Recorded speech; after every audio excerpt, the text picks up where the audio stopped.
You're listening to XVGM Radio.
Welcome to XVGM Radio, where the bits keep coming. I'm Justin. And I'm Mike.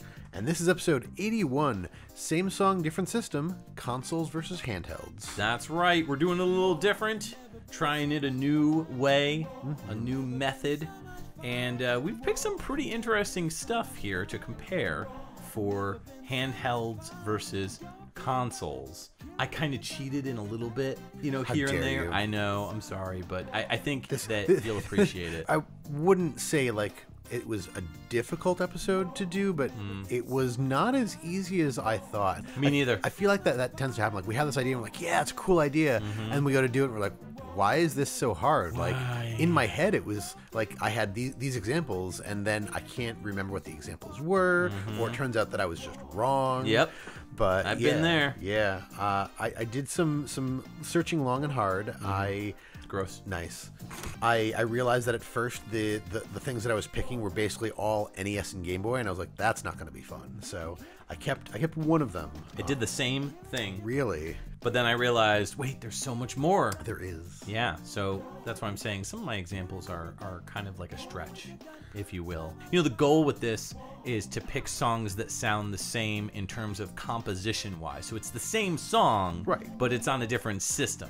Right. So there's things here and there that you could be like, I don't know, Mike, you're kind of stretching it, So I don't know, we'll get into it. But yeah. The track that we played into was from Cannon Fodder. This came out in the Game Boy Color in 2000 and the 3DO in 1994.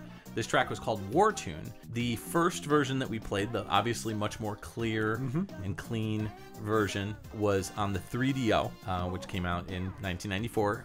The composer on that was Richard Joseph, and the Game Boy Color version was also credited to Richard Joseph for the original composition, with Gavin Robertson also credited most likely for the conversion. And wow, did he do an amazing job on the conversion. Yeah, considering that came out of a Game Boy Color, that's kind of amazing. Yeah. It's also, I didn't realize, there's 6 years between the 3DO version and the Game Boy Color version. For sure. That's nuts. Usually, most conversions are done within like the first few years. Yeah. So I'm surprised that they waited so long, or that it even happened.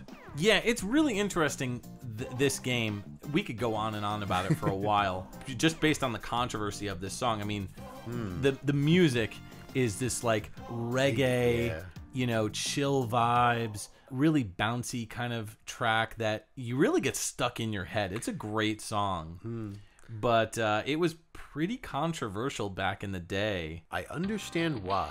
This was, like you said, it was kind of a fun song to listen to. And when I saw the name of it, like War Tune, I was just like, what is it good for? Yeah. And that's not at all what No. it was. Like the cartoon gunshot sound caught me off guard because it was like super like Looney Tunes. Sure. And then just everything about this just was interesting in some way. I really like that thick, funky bass that they had going on there. Obviously, the reggae style was really cool and unexpected. And then just the lyrics were like, what the heck? Dying in the sun? So much fun. Yeah. Kill him with your gun. Yeah, talking about killing your buddies. Yeah, I was yeah. like, this is, okay, I understand why this is controversial. Yeah. I'm sure it was not done in any level of seriousness, but in the 90s, there were plenty of people that were up in arms about anything negative in video games. So This originally was put out in '93 on the Amiga. It's a shoot 'em up game. It's like top down kind of. The reason why it was controversial was it was during that time in the UK, right around the time of its release, where it was a pretty dark humor that I think just got caught in the line of fire because there were some public figures, like, people in either the military or whatever, that got kind of like joked about in the game. So I think that has a lot to do with it too, but just like it's very clearly an anti-war song. right. Kill 'em with your gun, so much fun. It's clearly not. It's a parody on that. So. Yeah. The cutscene that plays on the Game Boy Color is also really super impressive visually, because it's all pre-rendered CG style, but really super grainy because it's on the Game Boy Color. Yeah. But it still looks unbelievable on a Game Boy Color, and the fact that you have this audio on there. Now, I do want to preface this with this version of the audio we heard on the Game Boy Color version is reconstructed by somebody named Game Boy Genius. This was taken from YouTube, so I apologize for the slightly lower quality, but it's literally the only version of this song that we could find. I hit up my buddy Ed, or our buddy Ed, from VG Embassy to help me try to find it, because we talked about this on Pixel Tunes Radio, the previous podcast. He and I went over it, we talked about it a bit, and then he made me realize, oh, wait a minute, yes, we did talk about it, but he didn't rip that clean version. It was this guy, Game Boy Genius, or this person, Game Boy Genius, on YouTube. I have here a clip of cannon fodder on the Game Boy Color. So if you heard it and you were like, wow, that's really amazing how clean and clear and crisp it sounds. Yeah, I mean, you can hear the compression and whatnot, but Yeah. like, again, because it's coming from a Game Boy Color, I was impressed. Yeah, but here's what it sounds like uncompressed or not, basically ripped right from the hardware. Okay.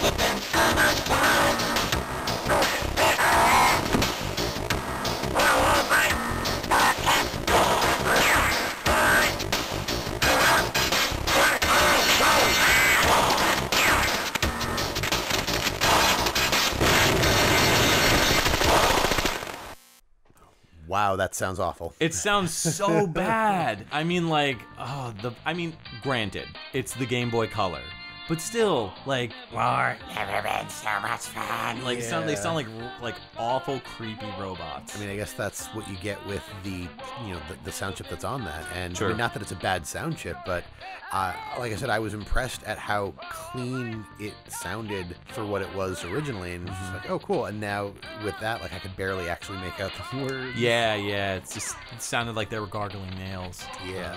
But Holy moly. yeah.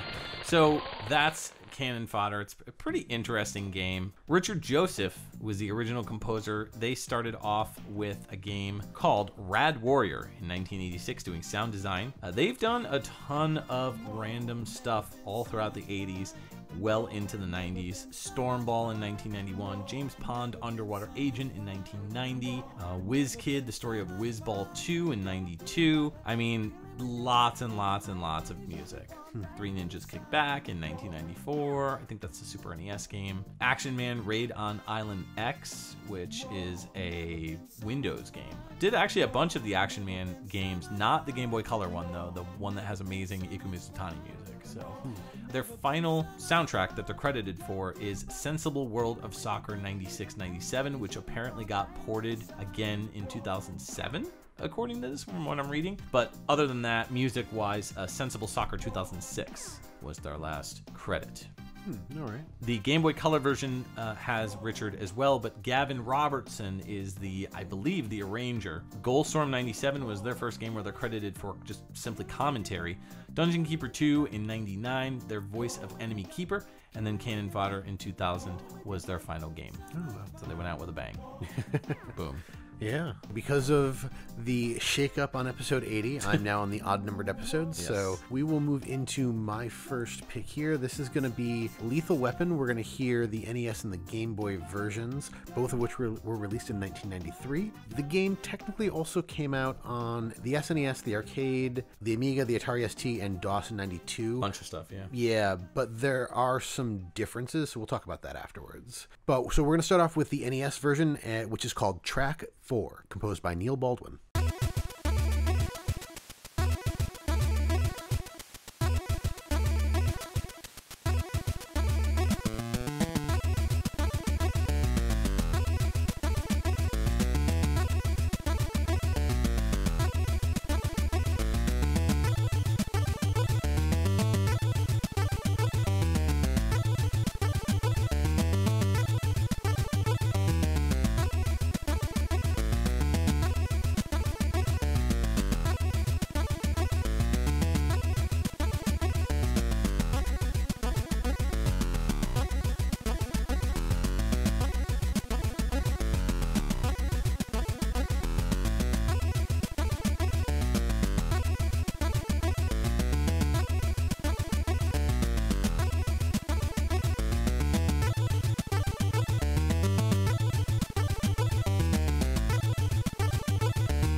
All right, that was track 4 from Lethal Weapon on the NES from 1993, composed by Neil Baldwin.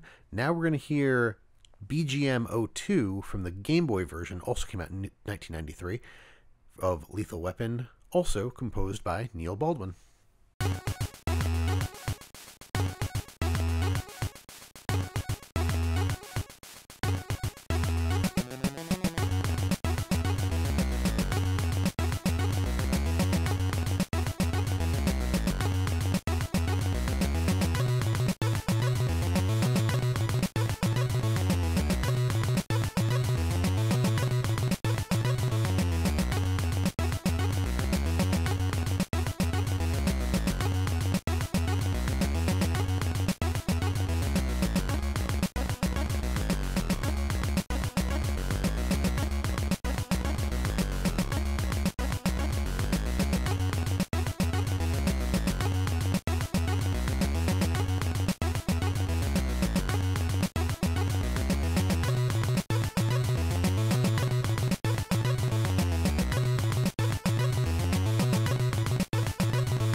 Welcome back. That was the Game Boy version of Lethal Weapon, released in 1993. The track was BGM 02, composed by Neil Baldwin. Yeah, we haven't heard him in a while. Yeah. I know we have, but yes, it has been a bit. So before I get into my thoughts, what are your thoughts? This is a very UK-centric track with those arpeggios. Have you seen Lethal Weapon? The movie. I know. Yeah. It's been a long time, and I think I've really only seen like bits and pieces of it. I haven't seen like the full experience.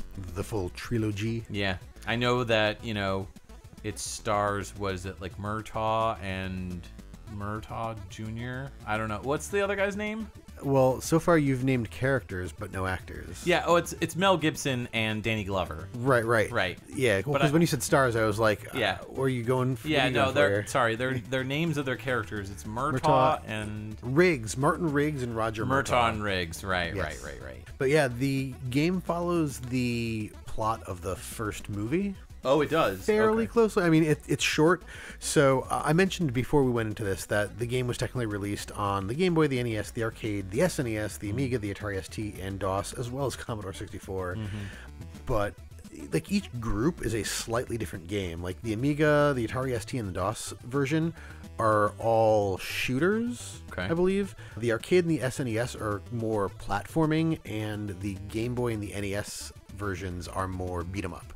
Oh, really? Yeah. Interesting. And I had the Game Boy version. Okay. So the second track, the track that we just heard, is what I'm used to hearing.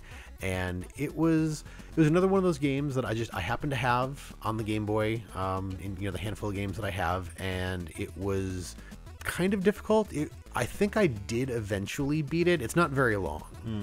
You come to find out, I never really used to be able to get past like the first or second part. Like in the NES game, there's 3 levels, each with 3 portions, and the Game Boy game is just the last 2 levels of the NES game. So like 6 stages, I guess you could say, in total. And I could never get past like stage, I think, 2. But the reason for that was I didn't know, like, I had this game for years before I realized you could go off screen to change characters. Oh yes, I remember. I think with the Angry Video Game Nerd talked about that. Oh, yeah, maybe, you move left off screen, and then that's how you turn into the other character. Yep. Yeah, and I mean, they have more health and everything, but the problem is if one character dies, that's it. Oh, so really? Like I would be playing through as like Riggs or Murder, whoever it is that you normally start off as, and then eventually like I get killed, and I could not figure it out, and then I think just like one day I happened to like go left. I was trying to like run away from the guys, and I ended up going off screen. I was like, oh, you can go off screen. And then when I came back, like I noticed I had full health, and I was the other guy. And, And you were a different shade of person. Yes, exactly. Blew my mind. Yeah. And I also believe, one character is off screen, they slowly regain health. Oh, so okay. I could be wrong, but I feel like that was the case. Okay. And once I figured that mechanic out, it became a lot easier to play. It still took me a while to beat it because, I mean, it was Does your health hard. refill at the end, at the beginning of each level? I don't remember. Because then that would make the game much more playable. Yeah, in my yeah. opinion. I do not remember. I just remember that it was really difficult. I would say probably not. Okay. So, but yeah, I dug this track. It was good. I will say, as far as comparison goes, I like the use of stereo in the Game Boy version. So if you listen to both versions and one version sounds particularly off, you may want to put headphones in or play it on stereo speakers, because it definitely really brought out some interesting layers of the song that you didn't hear in the NES version. But at the same time, the NES version is definitely more complex. It's a lot less tinny sounding. So I liked both versions. I still think I like the NES version better, though. Oh, interesting. Yeah, I think I like the Game Boy version a little bit better. So the NES version, it's not bad. Like I said, it's a very simple song. No matter which system it's on, the track itself is very simple. Sure. And on the NES, Kind of repetitive, yeah. Yeah. On the NES, I feel like it feels more samey. Yeah. Like there's the key changes here and there, but other than that, like it's just kind of the same thing over and over. And I do like the bass line, and the bass line on the NES version is the only thing that really keeps me listening. But on the Game Boy version, something about it sounds cleaner to me. Like there's something about the NES version that just feels like it's muddied up. Like not twarpy or anything, but just it feels or sounds a little bit more muddy. And on the Game Boy, it feels like the channels are clearer or something. I'm not sure how else to explain it. That's interesting. I'll have to go back and listen again, because I didn't hear that, but you might be right about that. Yeah. And then, like you already said, the use of stereo I thought was really nifty. Yeah, pretty cool stuff. Yeah. So this Neil Baldwin guy, Yes. as we said, it's been a while since we've talked about him, but he started out way back in 1988 doing audio on a game called Tangent, and then his first music credit is 1990, a game called Magician. And then That's got a great soundtrack. Yeah. And then just to pick out a few other ones, he's got a fairly long list of audio credits here. He did music in James Bond Jr. in 1992. I know we've talked about that. Music in Family Feud in 1994. Brutal, Paws of Fury in 94 as well. He did music and sound. Oh, yeah. And his last music credit is for Mortal Kombat 4 in 1998. He did music and sound on that. And then his last audio credit is in Ice Age 2, The Meltdown in 2006. He's just audio production. The Meltdown. The Meltdown. Word. But yeah, what have you got in store for us? All right, so this is my track that I was kind of teasing a little bit earlier, that it was kind of a cheat, because composition-wise, it is the same for the most part, but it is different lyrically. So this is from Lunar Silver Star Story Complete on the PS1. This came out in 1999.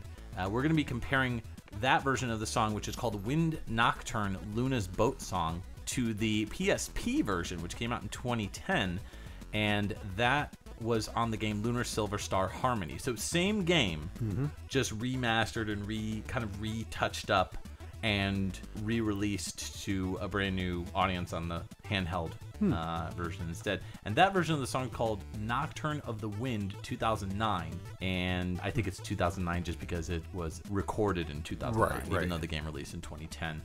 The composer on both is Noriyuki Iwadare, featuring the vocals of Jennifer Stiegel.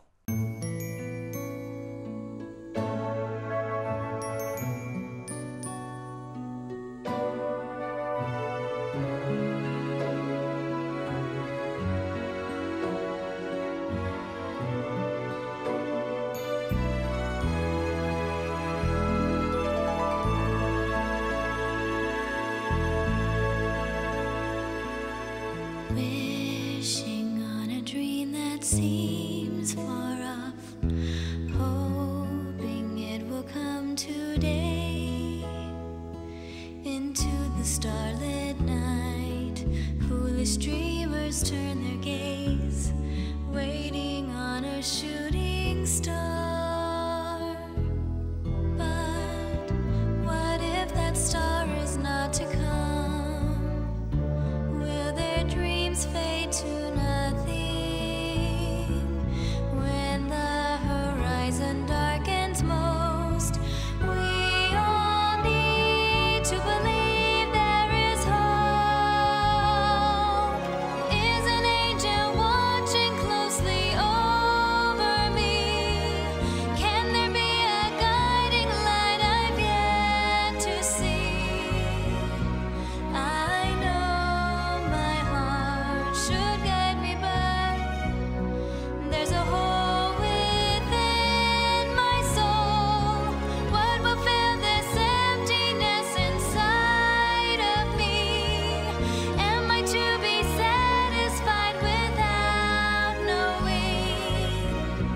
I wish then for a chance to see now all I need desperately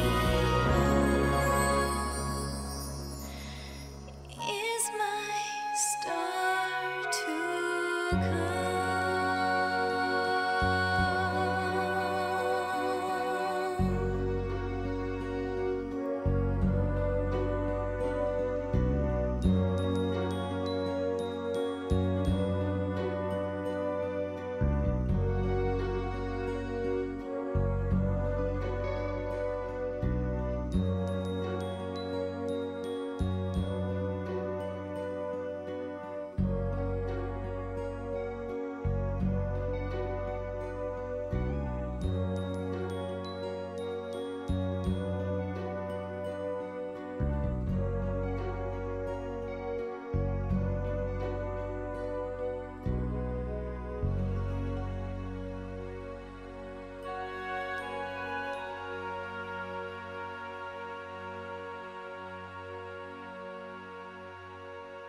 All right, that was Lunar Silver Star Story Complete, which came out on the PS1 in 1999. The song was called Wind Nocturne, Luna's Boat Song, and it is by Noriyuki Iwadare, featuring vocals by Jennifer Stiegel. The composer and the vocalist will return in the next track that we're going to listen to, which is the PSP version from Lunar Silver Star Harmony called Nocturne of the Wind 2009.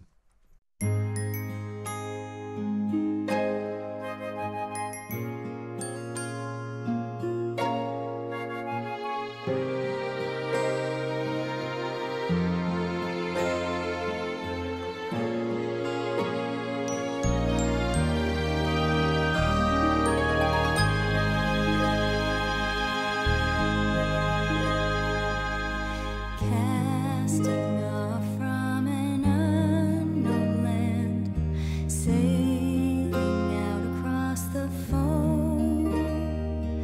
The gently blowing winds pass behind my open ears, whispering that they can hear.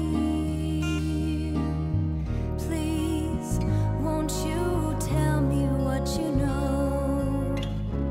Is it everyone or just me who lives with worry?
my childhood passes softly from my lips. Why does such disquiet fill my soul? My inner thoughts stray aloud as line after line of verse trails out across the turbulent deep. What's it like to truly love someone for sure, and to gain their undying love in return? How often I wonder what that's like, because I just don't know. These new feelings welling from deep within. How I want so much just to cherish them. Could it be that fate is playing me, teasing me?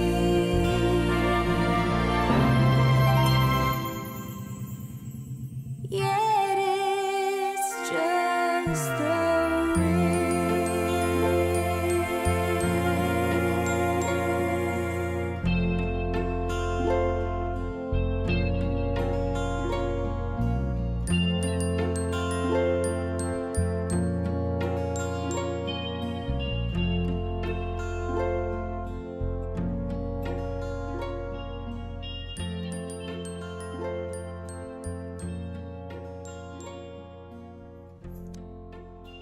All right, welcome back. That was Lunar Silver Star Harmony on the PSP. That was the 2010 release. The track Nocturne of the Wind 2009, which was composed by Noriyuki Iwadare, featuring vocals by Jennifer Stiegel. So I have a lot to talk about with this one.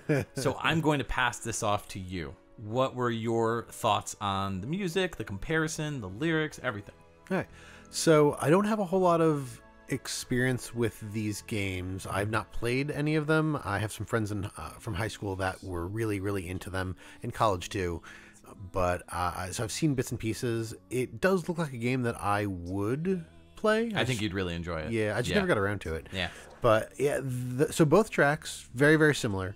Practically the same thing. The PSP version, a little bit longer. I feel like they added an extra verse. I think so too, yeah. But overall, I liked them both. The things that I have to say, so the PS1 version, I like the acoustic strings, like just the overall, like it sounds like they're plucking violins towards the end there. It could just be a guitar, like some of the higher strings, but the bass specifically kind of sounds synthy to me, just like the quality of the bass tune.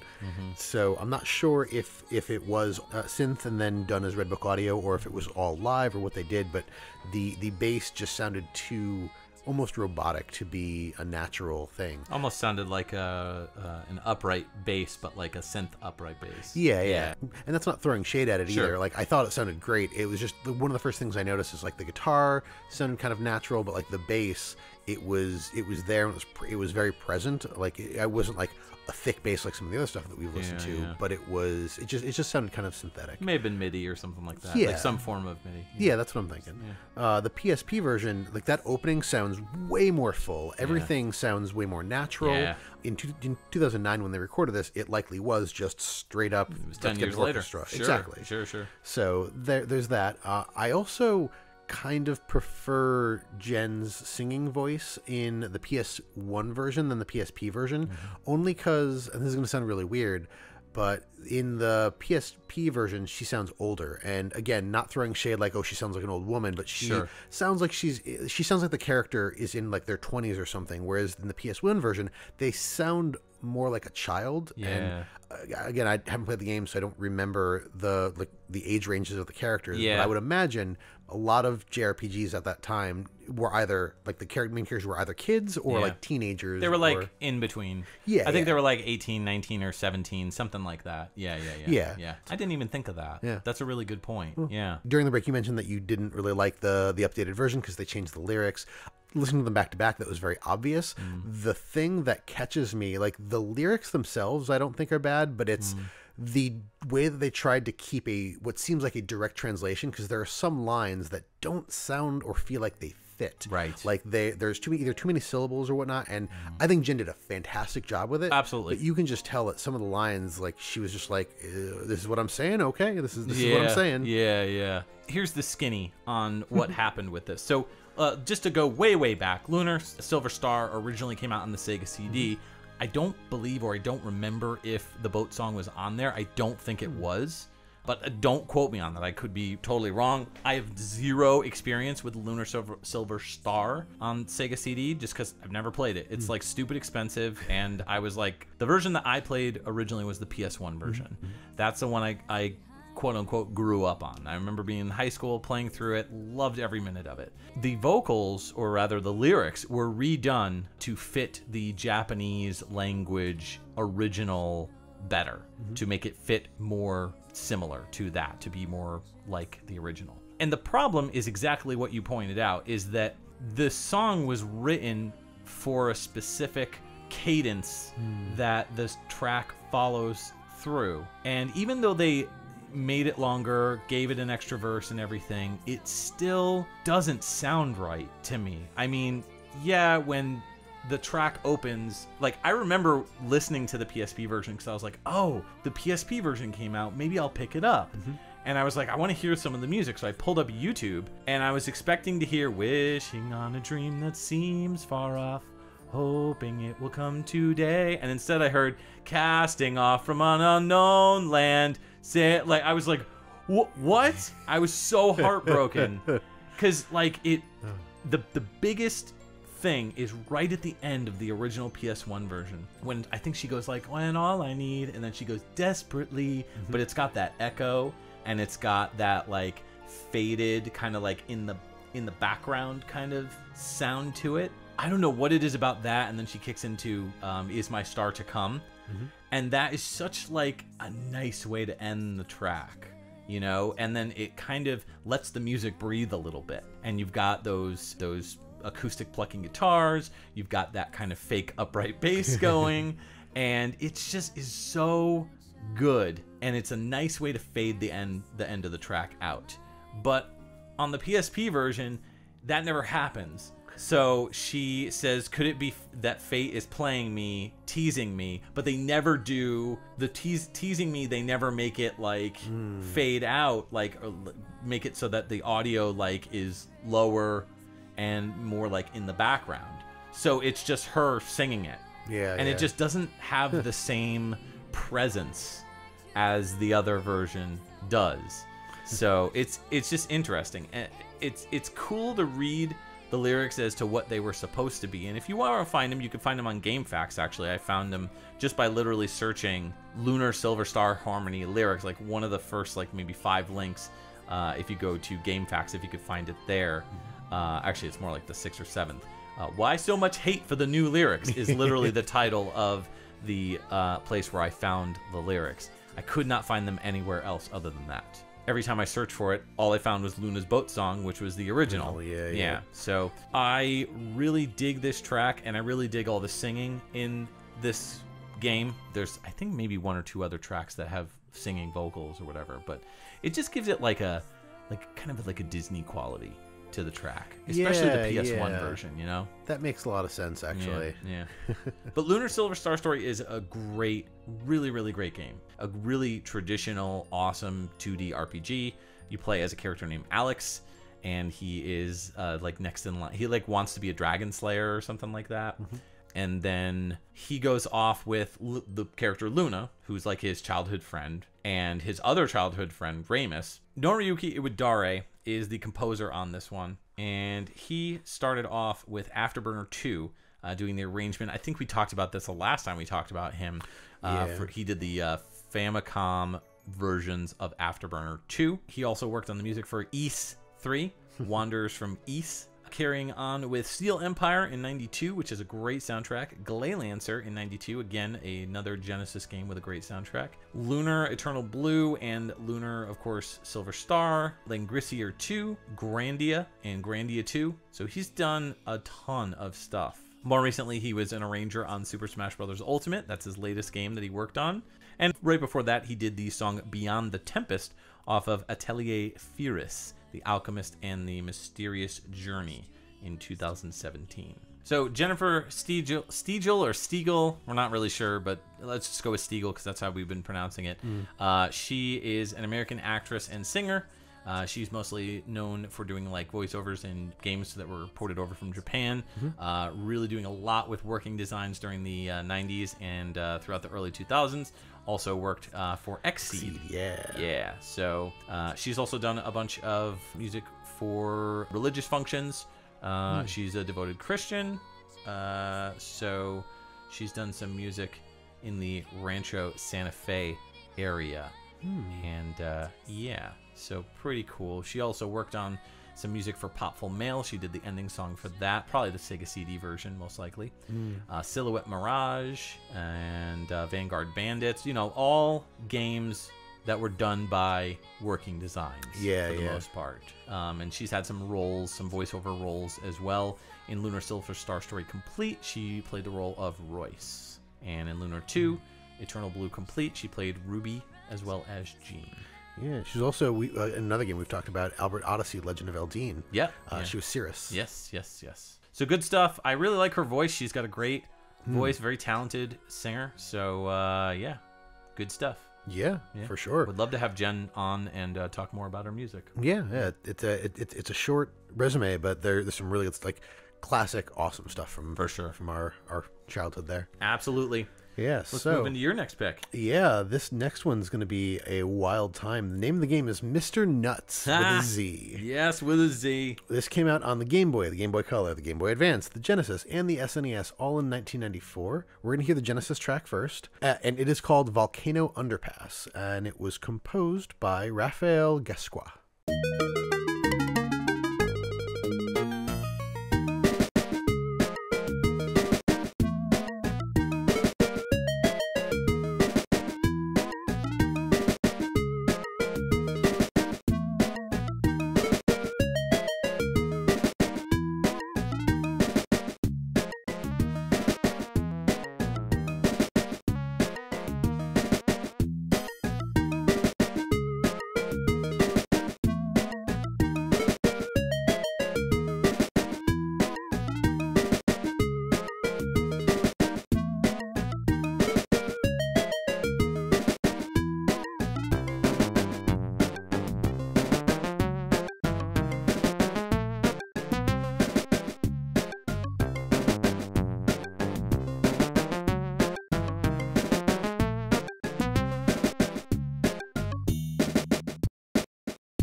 Okay, you heard the Genesis version of Volcano Underpass from Mr. Nutz in 1994. That was composed by Raphael Gascoigne.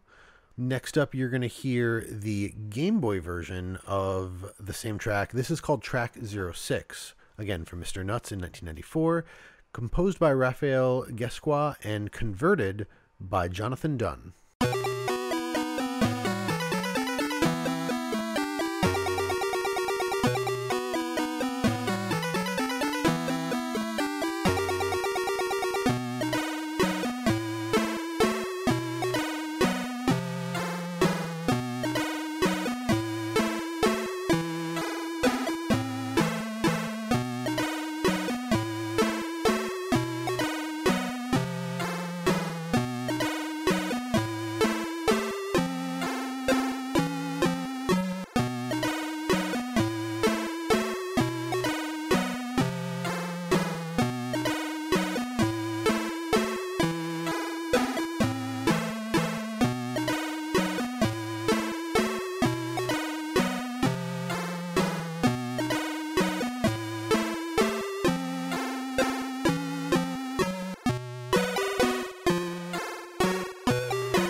Welcome back. That was the Game Boy version of Mr. Nutz. Track 06 was the name of the song, and it was composed originally by Raphael Guesqua and was converted for the Game Boy by Jonathan Dunn. I think Jonathan Dunn did a great job of converting this song, but I also feel like it's a lot slower. Way slower. And it really feels like more like a Jonathan Dunn song and less like, you know, a Raphael Guesqua track. Yeah, I mean, I have to agree with you there. This one was actually kind of hard for me to figure out because I wanted to use this game just because it looks like a neat game.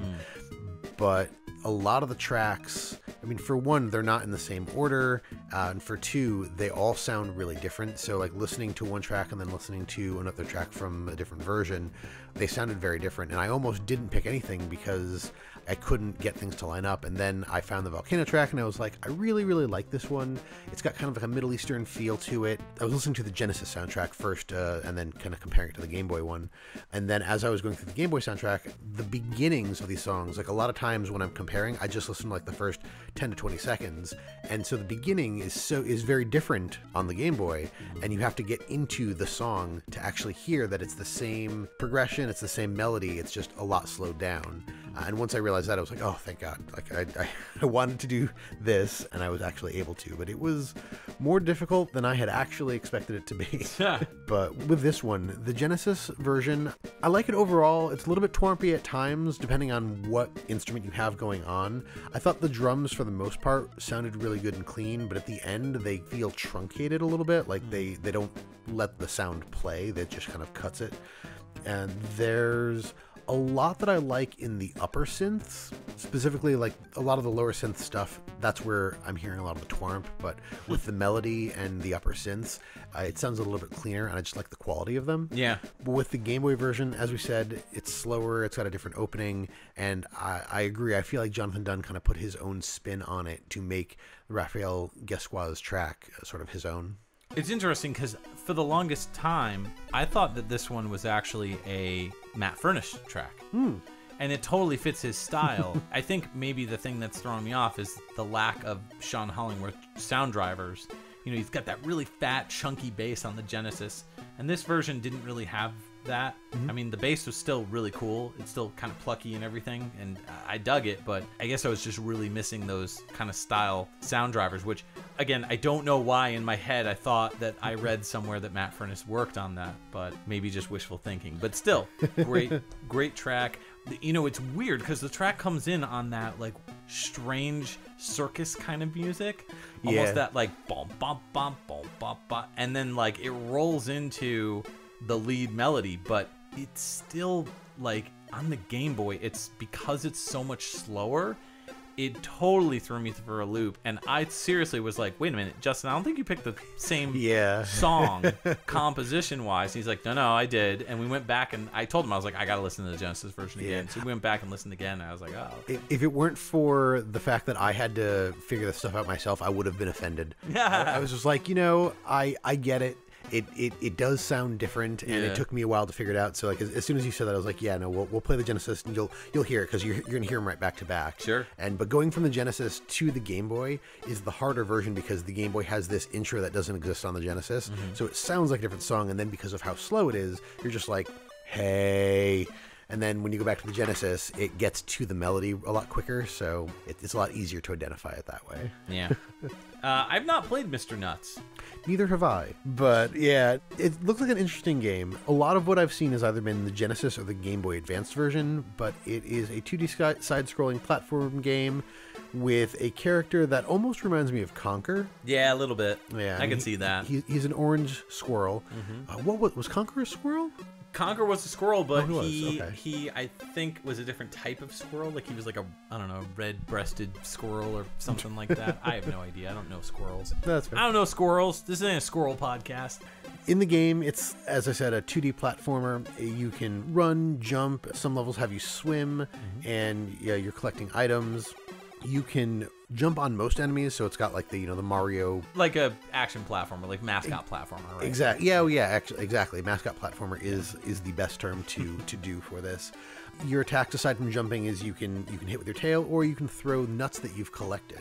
So you actually have to pick them up off the ground. But the bosses are really the only enemies that you have to like fight against. Everything else just takes kind of one hit, and the bosses you gotta take them down as you would. Standard mascot platformer, limited number of lives. You have health units. So there's so many hits you can take. It looks just overall really neat. It got decent reviews overall. The SNES version won Best Platform Game for 1993 in Consoles Plus magazine. So overall, it looks like a pretty nifty game. I might have to go see if I can find anything more about this, because I like mascot platformers. They're cute. Yeah, same here. Yeah, I dig them. So before I go much further, I need to correct my previous statements. Instant clarification corner. Instant clarification. Raphael Guesqua is the original composer on the SNES. So the conversions were done. Jonathan Dunn converted the SNES to the Game Boy, and Matt Furness converted the music from the SNES to the Mega Drive or Genesis. So talking about it earlier about it sounding kind of Matt Furnessy, that's why I totally overlooked that in my delving into this, which is I was right. interesting. So good. I knew it. So, yeah, and then there was a sequel that was supposed to come out, which came out on the Amiga, but it didn't come out on the Genesis, and it was planned to come out on the Genesis. And that version also has a soundtrack converted by Matt Furness. Yep. Right. And it's got, I think we even played a track from it on, I think, our winter episode. Yeah, that sounds right. Yeah. So, starting with Mr. Guesqua, Raphael started out doing music all the way back in 1992 with Flashback, The Quest for Identity, then did music in Shaq Fu in 94 along with this game, Mr. Nutz, did music and sound design in Fastlane Carnage in 2005, did music and sound effects in Legend of the Dragon in 2007, and their most recent entry is Toki from 2018. They did the music in that game. Indeed. Next up, we have Jonathan Dunn. I know we've talked about him before, but he started out doing music in 1987 on Platoon, music and sound effects. Way too big of a resume, so I'm just going to pick Operation Thunderbolt in 1989. He was credited as musician. RoboCop 2 in 1991. Total Recall as well, 91. Then let's jump up to 2000 with Aqua Aqua, and most recently Narco Terror in 2013. He has music credits for a few tracks there. And then finally we will talk about Mr. Furness. Since I just realized that we did feature him, he has done way too much stuff. Yes. Starting with Tubin in 1988, doing music on that. Space Harrier 2 in 1990. Clax in 1990 as well. He's done so much music. Back to the Future Part 3 in 1991. Alien 3 in 1992. RoboCop 3 in 1993. Jumping up to 2009, his most recent music credit is Nonamed, the remake. Looks like we are getting a call on our Patreon request hotline, which we haven't heard from in a while. Janine, go ahead and send that call over so we can hear from our lovely Patreon member. XVGM Radio, who is this and what can we play for you? Hello? Hey. Hi. Oh, good. I got you guys. Yeah, when I initially, I got an answer, it was something shrieking at me.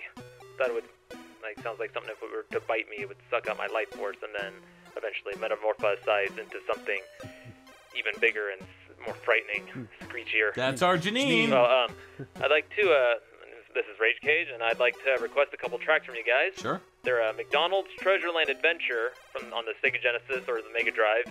And the track would be Magical Town, and then the other one is Ronald in Magical World, BGM 5 on the Game Gear. And I don't have any personal experience with these, but I have been listening to them for the last about 10 years, along with all the other treasure trove of treasure music from the Genesis and Game Gear. And yeah, it's just really awesome track, and hope you guys enjoyed as much as I have throughout the years. Keep up the awesome work on this show.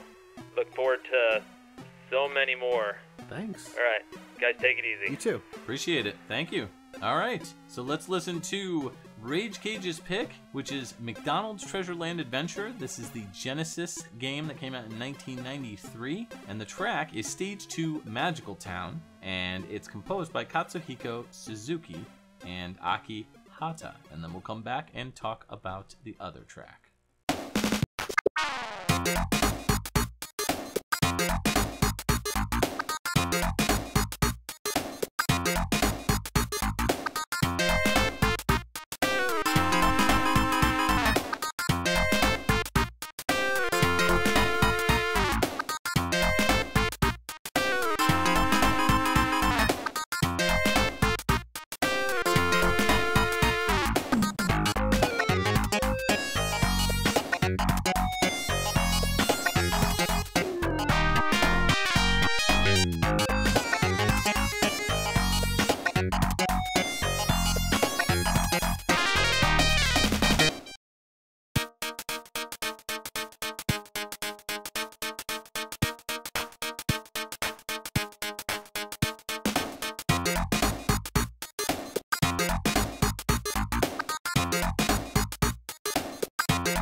All right, that track that we just heard was our Patreon pick from Rage Cage, and that was McDonald's Treasureland Adventure, the Sega Genesis game that came out in 1993. That track was called Stage 2 Magical Town, and it was by Katsuhiko Suzuki. There was additional music on that soundtrack by Akihata as well, but that is it as far as the Genesis goes. Now, the game that we're going to be listening to next is Donald No Magical World. This came out in the Game Gear in 1994, a year later, and the track is called Stage 2 Magical Town, and it's by an unknown arranger.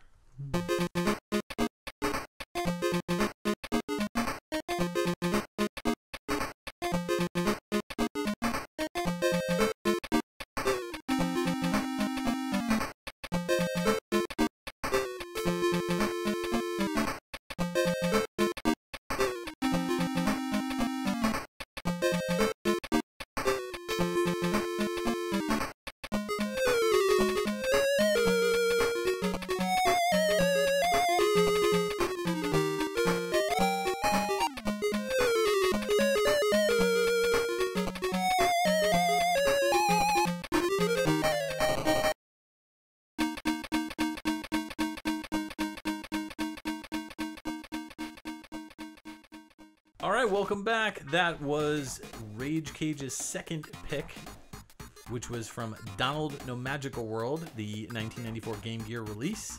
That track was called BGM 05, and the original composer on it, for the Genesis version at least, is Katsuhiko Suzuki, with additional music from Akihata on that soundtrack, with the Game Gear version having an unknown arranger.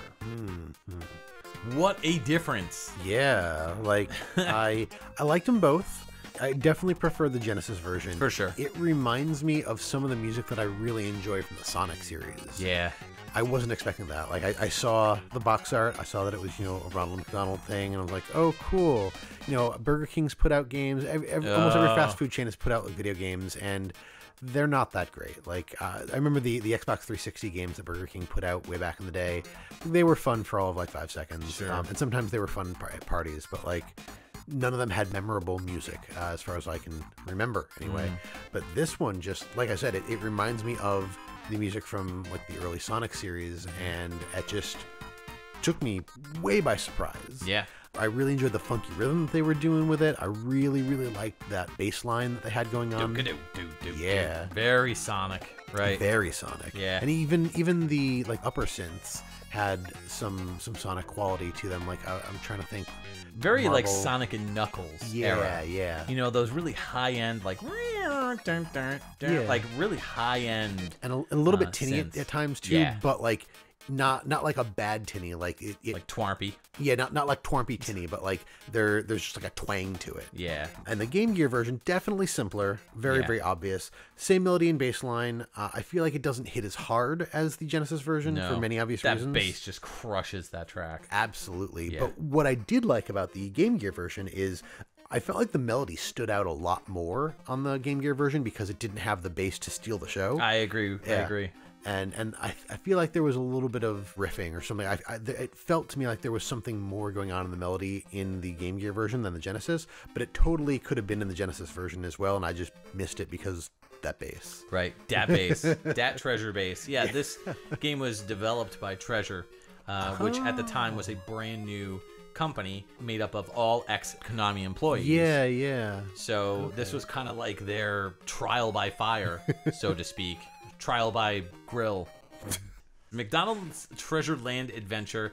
It's a platform game. You play as Ronald McDonald. It's got all the wonderful characters that we all grew up with throughout the 80s and 90s. Grimace, Birdie, Hamburglar, Fry Kids, Gino. No, just kidding. I was just seeing if you were paying attention.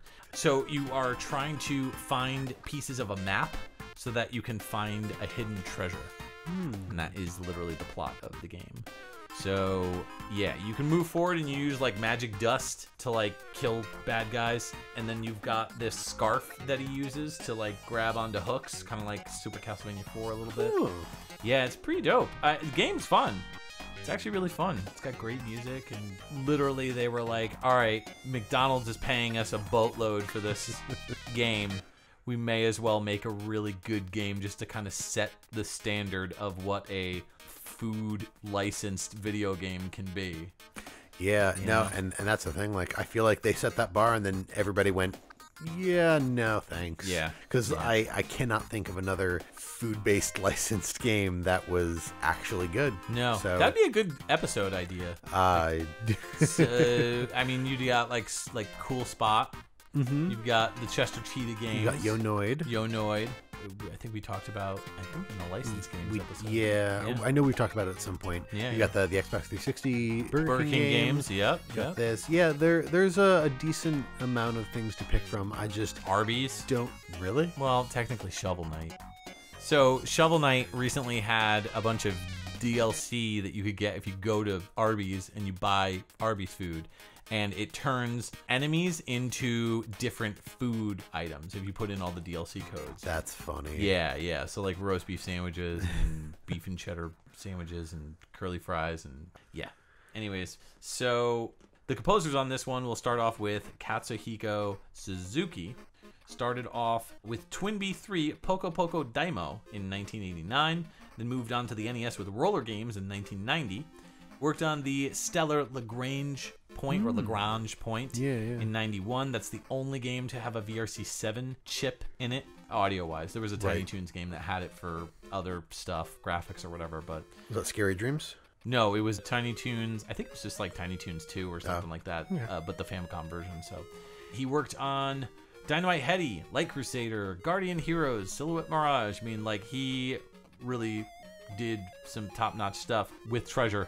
And then he went on to do poppin' music and DDR music. So he went back to Konami to do that, either as a freelancer or, I don't know, I think more as sound direction and music direction. Okay. But his final game that he's credited for is Phantasy Star Online 2 in 2012, where he's credited for the produce and direction role. Okay. So Akihata is credited, well, actually is uncredited for Stage 1 and Stage 3 music in the Genesis game. So not necessarily the track that we just heard, but as they were part of the soundtrack, let's touch on them a little bit. They started out with music in Lagrange Point in 1991, went on to do some awesome music in Contra 3 The Alien Wars in 1992. and Yu Hakusho in 1994. We talked about that on the anime episode. I We believe. did, as well as the Sailor Moon game in 94. Yes. They didn't do music on that, but they did sound. Light Crusader 95, they did sound. And then Magi Deathfight Mahu Gakuen in 2002, they did background and sound effects. And then it looks like a few of the Idolmaster games, Shiny Fiesta, various Shiny Fiesta That's the game where you DLCs. play as Idol from Killer Instinct, right? Yeah, no. Idolmaster. I think you are like managing a, what do they call them? Like the Japanese like pop idols. Ah, okay. They're very popular games in Japan. Their most recent credit is for the main theme of Stella Glow in 2015. Cool. Yes. So with that, we will move into my last batch of games. It should be no surprise. We're going to just jump into Nobuo Uematsu, some of my favorite classic RPGs, Final Fantasy on the NES in 1987 and the PSP in 2009. This game has been remade and re-released so many different times. Yeah. I had it on the Final Fantasy Origins collection on the PS1, but we are specifically going to hear those two versions. We're going to hear the battle scene music, and as I said, it was composed by Nobuo Uematsu.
All right, that was the NES version of Final Fantasy's Battle Scene by Nobuo Uematsu from 1987. Now we are going to hear a slightly updated version from the PSP version that came out in 2009. This is also called Battle Scene, composed by Nobuo Uematsu from the Final Fantasy re-release.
All right, welcome back. That was Final Fantasy on the PSP from 2009, Nobu Uematsu's Battle Scene. Classic tracks. I feel like these, I mean, they're both obviously the same track as everything else here has been. Sure. But I feel like these are pretty, I don't know if popular is the right word, but I feel like well known. I mean, even folks that aren't like super retro, if you're into games and especially RPGs, you probably know this tune. I just gotta say, in my opinion, how much better the PSP version is than the NES version. And I love NES music, but man, the synths really sing in the PSP version. It's just so much more unique sounding and so much more full, more vibrant. I really dug the PSP version way more than the NES version in this circumstance. That's interesting. Yeah. Because I am the opposite. Oh, are you really? Yeah. Okay, interesting. I prefer the NES version. I do like what they tried to do with the PSP version, but my problem is that it feels like the NES version feels, you know, synth and robotic, but it's on the NES, so like I expect it to. Sure. The PSP version, it feels too like robotic for anything else, and it's odd because, well, I don't know how much effort they put into the PSP version. It's for the most part the same as the PS1 Origins version. Yeah. But they added, I think, like a 100-level dungeon or something. They added like a few things here and there, but the music should actually, as far as I know, be the same. Yeah. So maybe they couldn't really go Redbook audio for one reason or another, because I know on the PS1 version of Origins it was one disc, but it was both Final Fantasy 1 and Final Fantasy 2. Right. Yeah. Whereas with the PSP, I mean, it's also a smaller, the UMDs are smaller, so it was just one game. I don't know, I'm not really sure exactly why it was produced the way that it was, but it just, for what they did with it, I don't feel they did enough to do it well serviced. Yeah. I mean, if I recall, the PS1 versions have like redone graphics. Yep. Oh yeah. It looks, the whole thing is redone. Yeah. Well, it looks more 16-bit. It looks like an SNES. It doesn't look like they didn't put it all the way up to like Final Fantasy 7 quality or something else you'd expect off of PS1. Yeah. But yeah. So I'm wondering if maybe that's the reason why the sound quality is a little bit more low end as compared to Redbook audio. Yeah, maybe they went with more of an SNES something style. To save memory and also to, you know, maybe fit the format a little bit. Yeah. That's fair. That's fair. Mm-hmm. But I don't know. I just thought this one was a lot more exciting, and there were some melodies that kind of came out in the PSP version that you didn't hear necessarily in the NES version, which was a lot more robotic in nature, just because of the natural causes of it being an NES track. So yeah, this is a favorite of mine just in general. Like I love the first Final Fantasy. I've talked about it before. Sure. We talked about it on the Justin's Pick episode way back. Yes. So it just, I know it so well that I think I just, my ear can kind of bounce between all the different parts, and that's one of the things that I had kind of put in my notes is like, I feel like there are many different instruments, and obviously this being on an NES, there's only so much that you can really do with it before you break the hardware. Yeah. But even with that, like there's like a nifty bass line going on, there's some cool stuff going on in the rhythm, you've got the melody, and it changes up. I mean, the song composition wise is the same between the NES and the PSP, but again, the sounds of the NES I think I just prefer over the MIDI stuff that they were doing on the PSP version. And then like, because I know it so well, my brain can kind of flip between the different pieces, and I just, nostalgia, we'll chalk it up to nostalgia. It's all good. It's all good in the hood. Cool. Yeah. So for those unfamiliar with the game, I'm not going to go deep into Final Fantasy lore because there's a million of them. But Final Fantasy 1, the one that started the entire trend. So you're playing as 4 player-named characters. You get to choose between, fighter, black belt, thief, white mage, black mage, and red mage. And stripper. And that's a DLC. Right. On the NES, right. On the NES. Yeah. They add a chip to the cartridge. Yes. But yeah, so you are the Warriors of Light, so called because you are destined to return light to the crystals. And you start off in the first area just helping a kingdom whose princess has been stolen, or kidnapped rather, by a man named Garland. And after you defeat Garland, you unlock the ability to traverse the rest of the world. You find a boat, you find an airship, you fight fiends based off of the 4 major elements, and obviously bring light back to the crystals and save the world, etc. Giant, huge, sprawling JRPG. I remember being very overwhelmed as a kid with this game because the map, like I had all the fun stuff. Okay. The map I that think it came with with, the game. right? Yeah. I often did not read the manuals and whatnot. This is one of the games where like I was into all the extra stuff. Oh, the map okay. of the world was huge to me for an NES game. Sure. Yeah, it's a bit intimidating like back in the day. I remember being blown away at like Link to the Past or even the first Zelda map. Yeah, and yeah. I mean, don't even talk to me about, like Chrono Trigger and Final Fantasy VII and stuff like that. I was just like really kind of blown away. Yeah. So, especially as a newcomer to JRPGs. Absolutely. Yeah. But we have talked about this game a number of times. We've talked about Nobuo Uematsu a ton of times. So I don't know if we have really... Is there anything else to say about Nobuo? I mean, really. He's amazing. Yes. I wish he'd come to my birthday party. Please. Justin really needs this. I just need a win, man. Yeah. But yeah, I don't think we need to drag this break out any longer than it needs to be. So let's wrap things up with your amazing final picks. Yes. I have been wanting to play these two back-to-back for a really long time, and I finally found a good excuse to do so. This is RoboCop on the Commodore 64. This came out in 1988, and we're going to be hearing the title theme as done by Jonathan Dunn, and when we come back, we'll introduce the next version of it.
welcome back. That was RoboCop on the Commodore 64, the 1988 release of the title theme by Jonathan Dunn.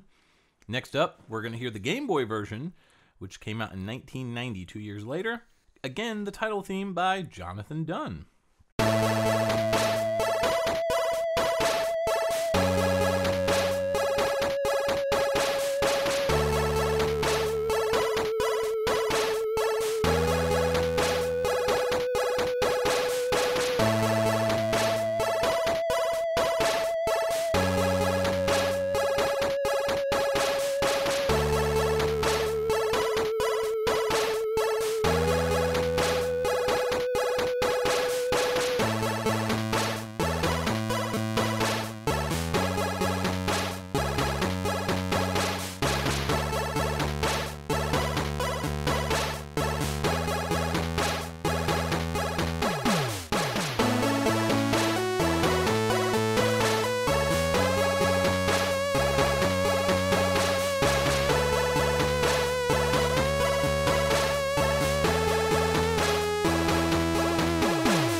Oh man, welcome back to our final break.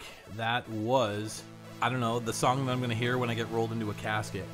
That was RoboCop on the Game Boy in 1990. That was the title theme by Jonathan Dunn.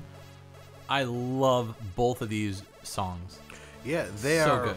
They are more similar than I would have expected from the Commodore 64 to the Game Boy. And had we not listened to them back to back, I wouldn't have believed it. I'm actually kind of surprised that the Game Boy one is a little bit slower. A lot slower. Oh yeah, I was going to say, not really a little bit, more a lot of it. But yeah, I didn't expect the Game Boy one to be slower, especially because like the Game Boy track technically is slightly shorter than the Commodore 64 track. So True. I guess there's maybe a little bit more vamping in the Commodore 64 one. But Yeah. I mean, they both have these sprawling openings. Like like the opening just makes it feel huge. And then they both have very similar sounds that they're using. Like they both have that buzzy bass line. I think the Commodore 64 just a little bit edges out the Game Boy as far as like the buzziness of the bass in that.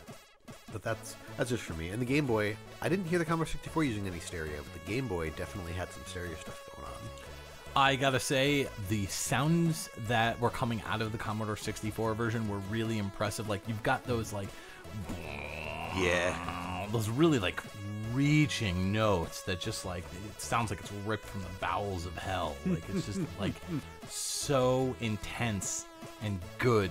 I just love those. But I gotta give it up for the Game Boy version if I had to pick a favorite. I love how much slower it is. I love how much more ballady it feels. And it just, to me at least, it has a heaviness to it that the original C64 version doesn't have. The C64 is a lot more bouncy, it's a lot more fun. It still has that kind of swirling kind of vibe to it, but like it doesn't have the same cadence. And I really think that slowing the song down made it more powerful sounding.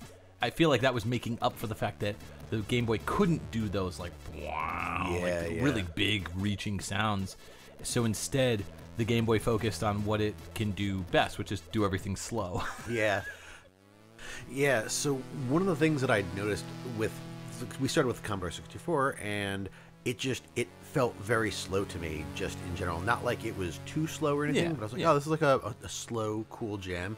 And then the Game Boy one hit, and I was like, oh, it can get slower. Yeah, I was like, I didn't know you could go any slower. Yeah. I do like them both for very similar reasons, but I think I prefer the Commodore 64 version because it's faster. Okay, but that's again, interesting. Yeah, is this like the actual RoboCop theme from the movies? Or is No. This? Okay. Nope. That is in the games though. They were able to use it. Yeah, I think they do like a weird remix of it in at least in the Game Boy game. It plays in the first level. Yeah. I mean, I'm not familiar with these games, so like I've not played them. I don't have any nostalgia or connection to them. I mean, the NES one is totally different from the arcade game and this game. This game is a port of the arcade game brought onto the Game Boy and the Commodore 64. You know, and obviously they made adjustments and changes and such. But yeah, these aren't ports of the NES game. So fair enough.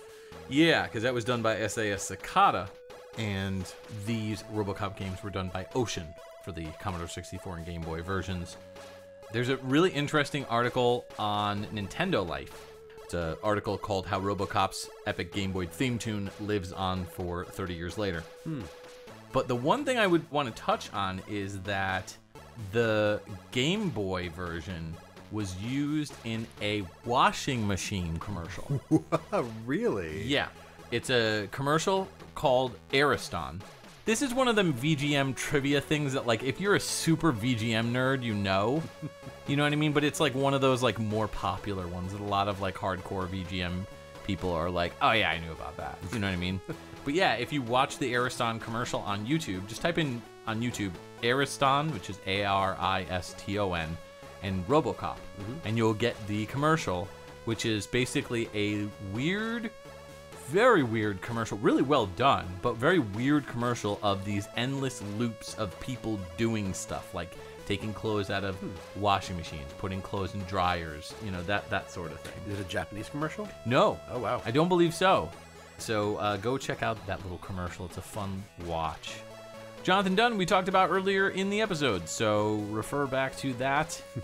And that's all I got. I don't know. I really dug that Game Boy version. Though. It just makes my heart melt. It's one of my favorite GB songs, period, and one of my favorite like VGMs, like easily top 10. Nice. Yeah. So, what about this entire episode? What was your favorite pick of all the songs? And what I think we should do is we should pick our favorite song in general. And then our favorites of each song. So what was your favorite track, period? I enjoyed that war tune. I thought it was kind of silly and kind of weird. Lunar Silver Star, the Wind Nocturne, was very beautiful. I obviously enjoyed my Lethal Weapon track. Rage Cage's McDonald's Treasureland Adventure. Actually, I think that's what I'm going to go with, because that one surprised me the most. Genesis one? Yeah, that funky bass. Yes. Sounded kind of Sonic-esque. Yeah. Rage Cage's pick, the McDonald's Treasureland. That's a good one. If I had to break down and pick my favorite of each one. So let's go Cannon Fodder, 3DO, or Game Boy Color? 3DO, absolutely. Yeah. I think I'm going to go with you on that. It's a better song. Yeah. And the Game Boy version is good, but, you know. Lethal Weapon? Lethal Weapon, I think I'd go with the Game Boy, mostly for the nostalgia. I think I said the NES version, if I recall. I believe you did. Yeah. Lunar, Silver Star Story. The PS1 version. Yeah, same. It didn't sound as stilted because of the weird vocals. The changed lyrics, Yeah. Mr. Nutz, you said Genesis, right? Yes. Yeah. Yes. Yeah, I'm going to go with Genesis as well. Yeah, I think, yeah. Rage Cage's McDonald's Treasureland Adventure, I think we're both in agreement. Genesis version. Yep. Final Fantasy, I said PSP, you said NES. Yep. And then RoboCop, I said Game Boy, you said C64. All right, for me, that's a tough one because while I have a lot of nostalgia for the Wind Nocturne song, I love that Game Boy RoboCop track, and I also really love the McDonald's Treasureland Adventure track too. I mean, anytime I pop on I have the vinyl of it. So anytime I pop on the vinyl, that is the track that I'm just like, just rocking out in my basement. So I think I'm going to go with a RoboCop track. Fair enough. It's just, it's such a heavy hitter on my list. It always has been. I have remixes of it. Like, I love that song. I don't know what it is about it. Maybe it's just because it's RoboCop. Yeah, Who I was knows? going to say. Yeah. What are your favorite picks, and what are your favorite versions of each song? Let us know in Discord, on Twitter, email xvgmradio@gmail.com. Just let us know. We'd love to hear from you and hear your opinions on this. We love doing these kinds of episodes. Yeah. So, we'd like to take a moment to thank our Patreon patrons, without whom this show's continued improvement would be impossible. They are Alex Messenger, Cam Worma, Chris Hart, Jordan and Anson Davis, Rage Cage, Kung Fu Carlito of the Heroes 3 podcast, Scott McElhone, Chris Myers, The Autistic Gamer 89, Bedroth, Brad Austin, Chris Murray, Llama Adam, Marcus Stewart, Nathan Cooper, Nick Davis, and Ryan McPherson. If you would like to become a patron, you can sign up at patreon.com/XVGM Radio. There you can see the different tiers as well. Just $1 gets you a thank you and access to our monthly live shows. You can visit our website, xvgmradio.com, where you can listen to all the episodes and learn more about your hosts, as well as any of our guests or composers that we've had on the show. If you'd like to reach out to us, you can always email us at xvgmradio@gmail.com. If you like what you've heard, please consider giving us a review on iTunes. You can join our Facebook group and chat with other VGM lovers at www.facebook.com/groups/XVGM Radio, where we talk about everything from current game news to sharing awesome VGM tracks or just talking about the podcast itself. You can also find us on Twitter and Instagram. Our handle on both those sites is @XVGM Radio. If you don't have any other social media or just want to try something unique, check us out on our Discord group chat. Links in the show notes. So, Justin, in 2 weeks, we are coming back. We're going to be doing 2 episodes, so for September. This month, yes. Yeah, and then we're going to go back on hiatus.